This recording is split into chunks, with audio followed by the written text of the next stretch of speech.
Assalamualaikum warahmatullahi wabarakatuh. Halo semua, perkenalkan nama saya Strandiani, NPM 20310045 dari kelompok 6.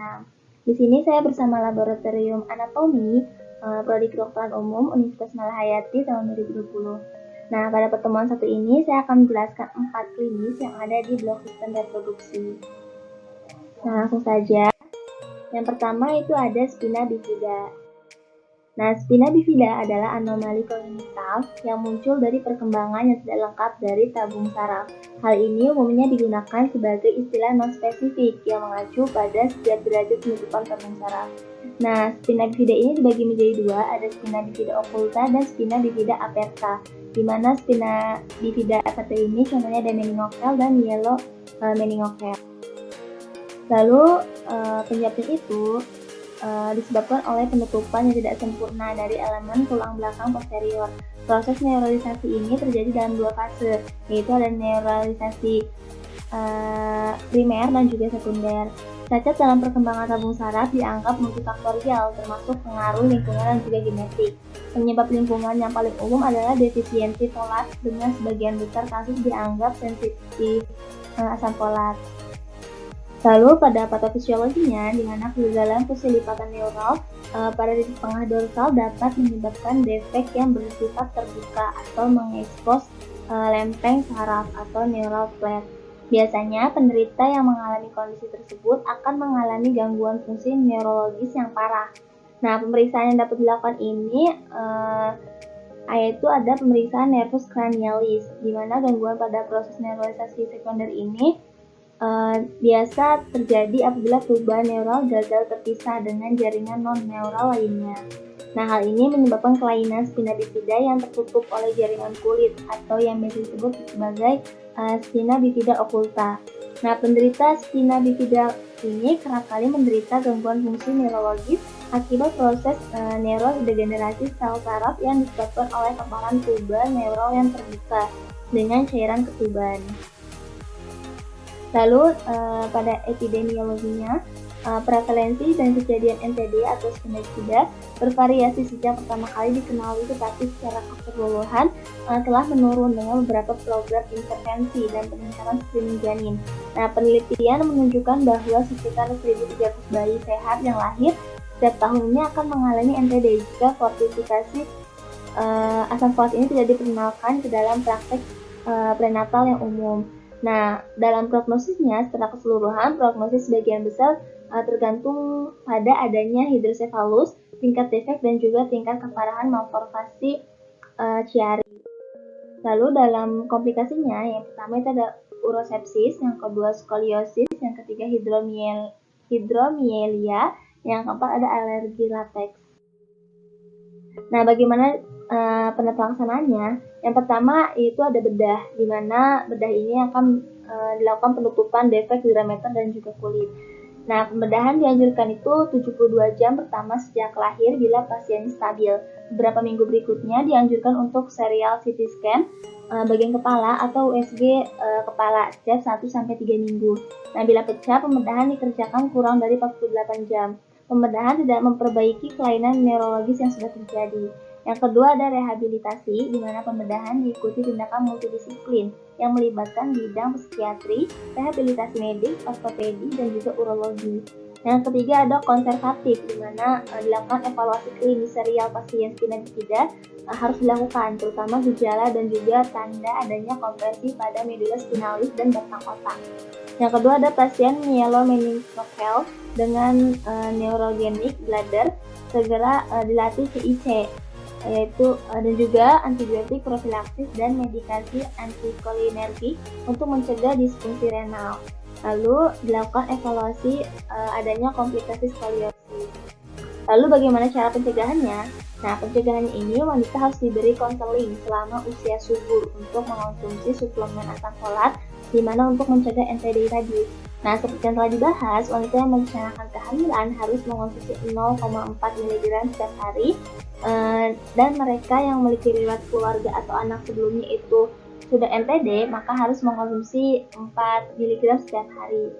Nah, untuk faktor resikonya yang pertama yaitu ada dari keturunan, yang kedua obesitas, yang ketiga mengkonsumsi obat-obatan berlebih, yang keempat mengidap diabetes, yang kelima kondisi ibu hamil yang tidak sehat, dan yang keenam kekurangan asupan asam folat. Nah, jenis yang kedua yaitu ada HNP.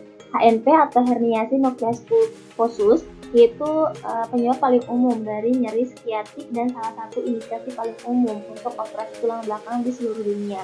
Nah, penyakit hernia nukleus pulposus ini atau HNP adalah penyakit yang terjadi ketika bantalan ruas tulang belakang itu bergeser dan juga menekan saraf tulang belakang. Nah, HNP ini juga biasa disebut sebagai saraf kejepit.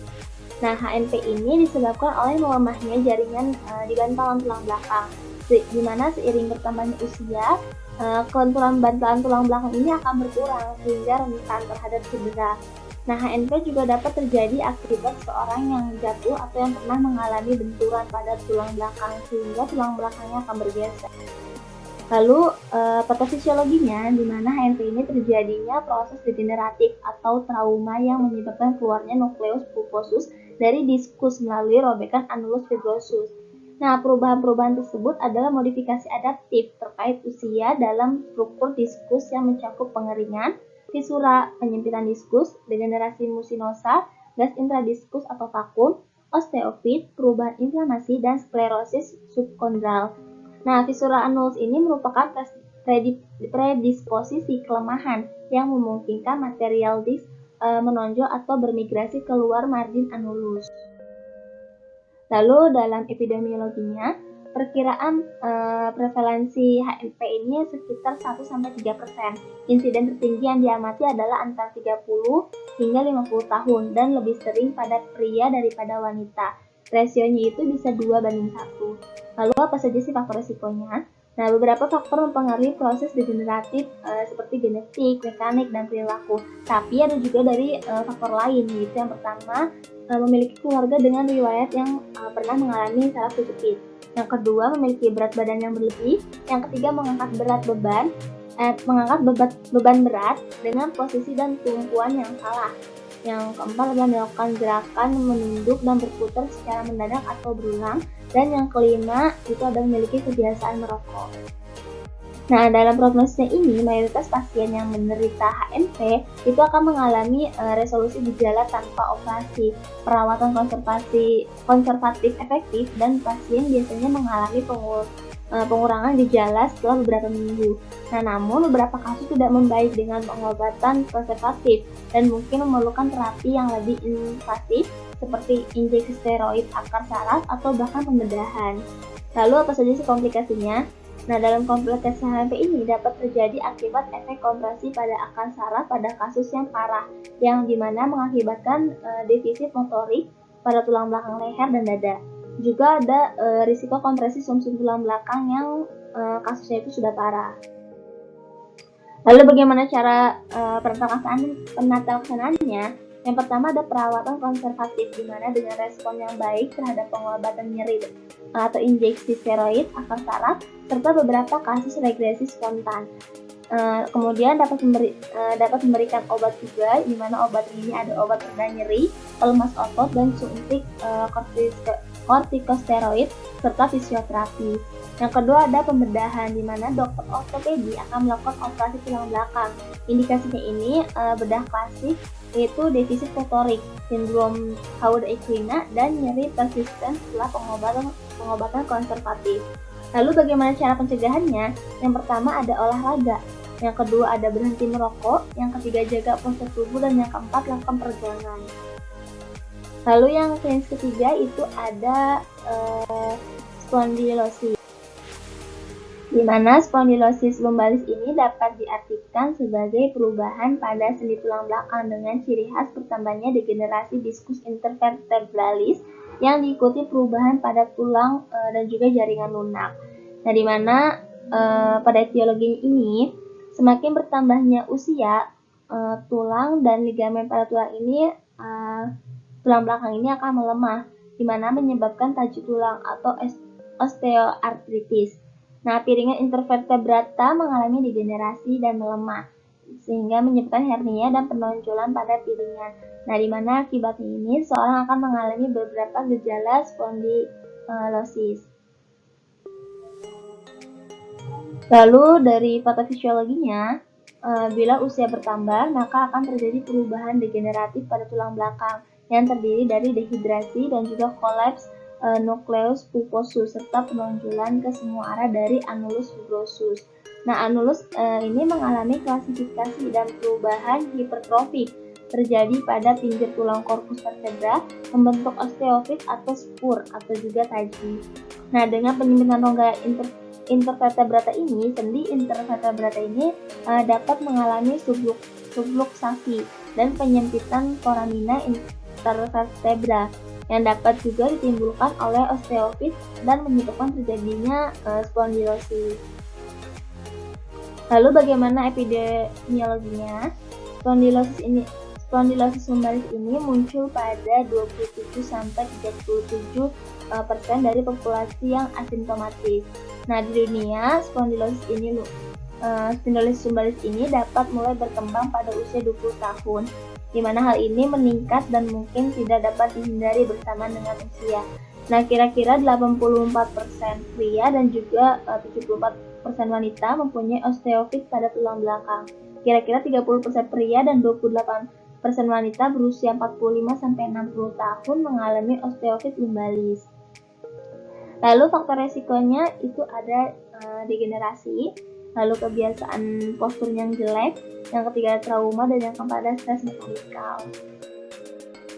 Nah, dalam prognosisnya ini, dalam kasus ini tidak menimbulkan kesehatan yang nyata, namun perlu diperhatikan juga penyebab dan faktor yang mempengaruhinya, seperti adanya kompresi dan penyempitan saraf yang nantinya dapat menyebabkan kelumpuhan bahkan gangguan pertumbuhan.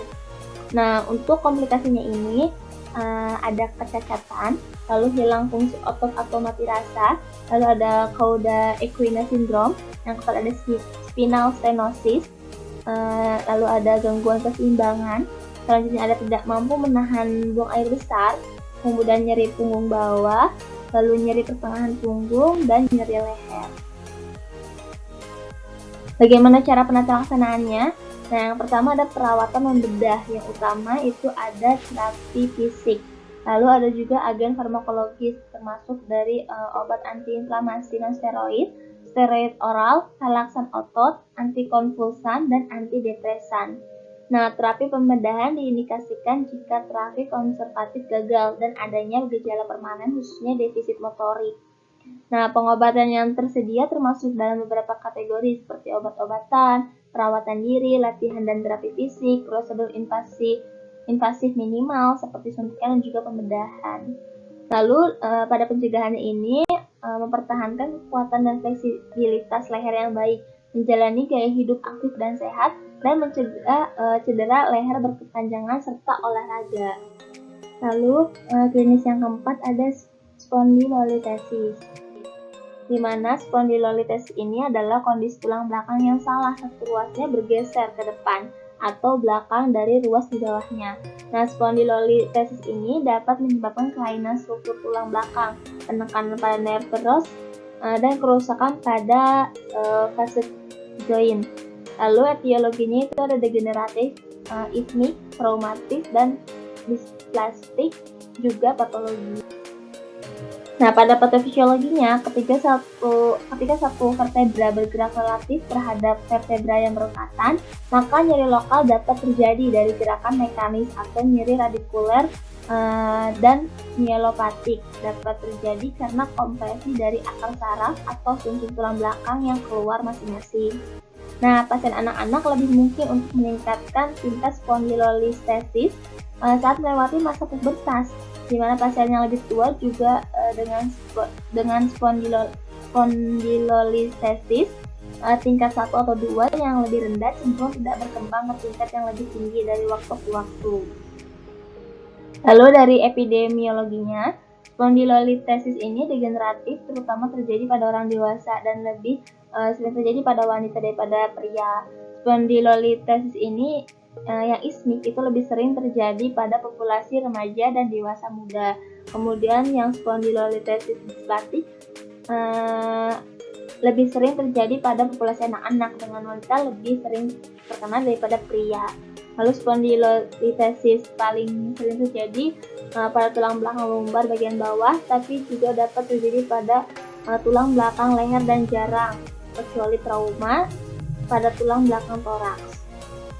Lalu untuk faktor resikonya, itu yang pertama ada riwayat spondylolisis, lalu ada riwayat artritis atau rheumatoid arthritis, lalu ada wanita dengan usia di atas 50 tahun, kemudian ada riwayat kelainan kongenital, kemudian ada penderita spine curvature disorder, kemudian ada cedera vertebra yang terjadi secara berulang dan fraktur vertebra, kemudian ada riwayat infeksi tulang.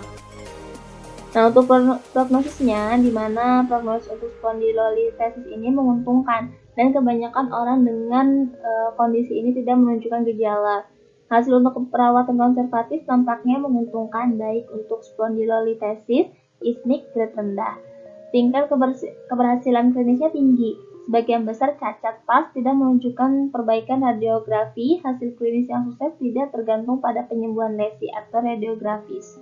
Lalu untuk komplikasinya itu ada kifosis, lalu kesulitan mengontrol buang air kecil dan buang air besar, kemudian kerusakan permanen pada saraf tulang belakang, dan mati rasa hingga kelumpuhan pada kaki. Lalu untuk penata laksanaannya itu yang derajat 1 dan 2, pengobatan biasanya dimulai dengan terapi konservatif.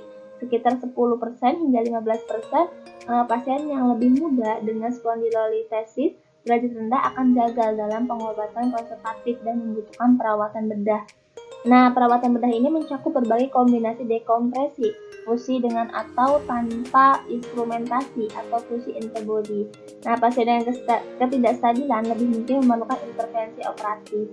Lalu bagaimana cara pencegahannya? Yang pertama yaitu mempertahankan berat badan agar tetap ideal, lalu mengonsumsi makanan yang bergizi dan seimbang. Lalu yang ketiga ada rutin untuk berolahraga. Nah, sumber itu dari jurnal NCBI. Kalian bisa lihat di sini. Cukup sekian yang bisa saya sampaikan. Mohon maaf apabila ada kekurangan dan juga kesalahan. Wabillahi taufiq wal hidayah. Wassalamualaikum warahmatullahi wabarakatuh.